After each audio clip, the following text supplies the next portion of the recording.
We are all born as originals, but many die as photocopies. And why is that? I want to suggest that ultimately it's about a failure to accept love.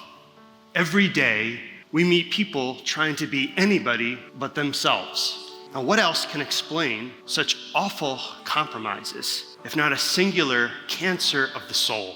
A hidden but all too common fear that feeds us a malicious but devastatingly convincing lie that you're not enough, that you don't matter.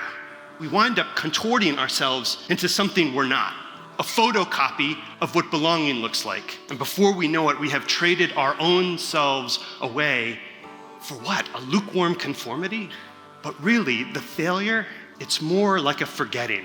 It's a forgetting that our Creator doesn't make junk. God creates us all as His irreducibly unique children when He sent His Son, Jesus Christ, to remind us just how original we are and to remind us of the recklessly, wildly beautiful possibility of being human. It's a forgetting that the foundations of that originality have and always will be God's awesome love for us. A love so complete, so perfect, it exists as its own person in the Trinity of God. A love we call the Holy Spirit. Now, what is that Spirit if not the furnace of our originality? The truth ready to dispel any fears and lies that would lock us out from hearing the peace of God echoing in our hearts and saying in a still, small voice, you are always enough. You already matter. And you will forever be everything to me. The trick is remembering that when you live as God's original, you are always a blessing in the eyes of God and a light to your brothers. It's not about being the best version of yourself, whatever that means.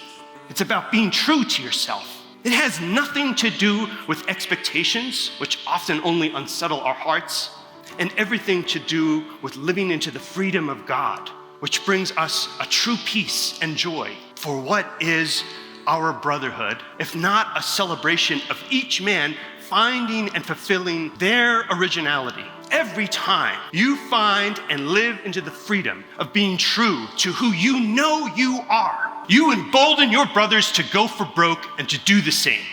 And every time you rejoice in the originality of your brothers, you are rejoicing and you are praising the Spirit of God who lives and breathes within each of us.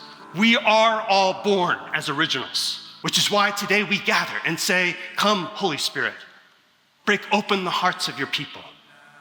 Unite us as brothers bound by the fire of your love so that together we may go out and set this world ablaze.